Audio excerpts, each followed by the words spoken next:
Bonjour, j'espère que vous allez bien. Je m'appelle Médiatrice Newaruta, psychologue praticienne. 95% de mes clients sont des enfants, des adolescents et des enfants qui sont encore petits. Et nous avons constaté que la plupart des adolescents qui nous consultent un peu tardivement. Nous avons voulu savoir pourquoi. Nous avons décidé alors d'aller rencontrer la pédiatre. Est-ce que les enfants présentent des troubles psychologiques qui nécessiteraient une intervention d'un psychologue? Écoutez, docteur Amélie Nijimbele. Oui, quand il y a un autre enfant, l'enfant devient jaloux. Alors, il exprime ça soit sous forme de vomissement, soit sous forme d'énurésie, soit sous forme de troubles carrément de sommeil. Et parfois, il maigrit, il perd du poids aussi parce qu'il refuse de manger. Oui. On remarque aussi les troubles psychosomatiques somatisés surtout sous forme de douleur abdominale chez les enfants à partir de 5 à 12 ans. À mon niveau, je peux remarquer que c'est vraiment psychosomatique et que c'est pas tout à fait médical.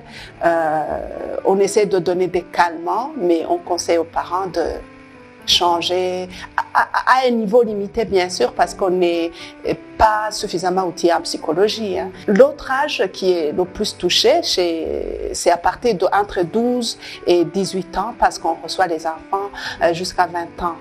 Ouais, c'est de 0 à 20 ans l'enfance finalement. Donc, ces enfants-là entre 12 et 20 ans, on remarque surtout qu'ils ont soit des céphalées, soit des troubles sous forme d'évanouissement à l'école. On les amène, et surtout les jeunes filles, ils ont perdu connaissance à l'école, ils ont eu des sensations, des fourmillements, des quoi. Mais arrivé ici, on prend la tension artérielle, on vérifie la glycémie, on vérifie tout. Le constat est que les parents ne savent pas vraiment, quand l'enfant présente des troubles psychologiques, les parents ne savent pas à quel sens se vouer. Et quand on est obligé de prendre ce genre de consultation, vous voyez qu'on n'est pas vraiment très à l'aise. Hein? Ça nous bouffe du temps sans que ça rapporte en conséquence. Voilà. Quand on ne consulte pas la bonne personne au bon moment, il y a les conséquences. Nous écoutons toujours docteur Amélie Nijimbele, pédiatre. Oui, il y a des conséquences, bien sûr. Les premières conséquences, c'est sur les médecins, les praticiens eux-mêmes.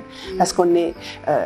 tu sais, quand vous faites un travail qui n'est pas le vôtre, ça vous fatigue parce que vous n'avez pas l'habitude, vous n'êtes pas à l'aise. Merci de nous avoir prêté une oreille attentive. J'espère que l'émission vous a édifié et à la prochaine, on va rencontrer d'autres spécialistes. Restez connectés à notre chaîne Unifato TV, likez, abonnez-vous, partagez et cela nous encouragerait à coup sûr. Merci, à bientôt.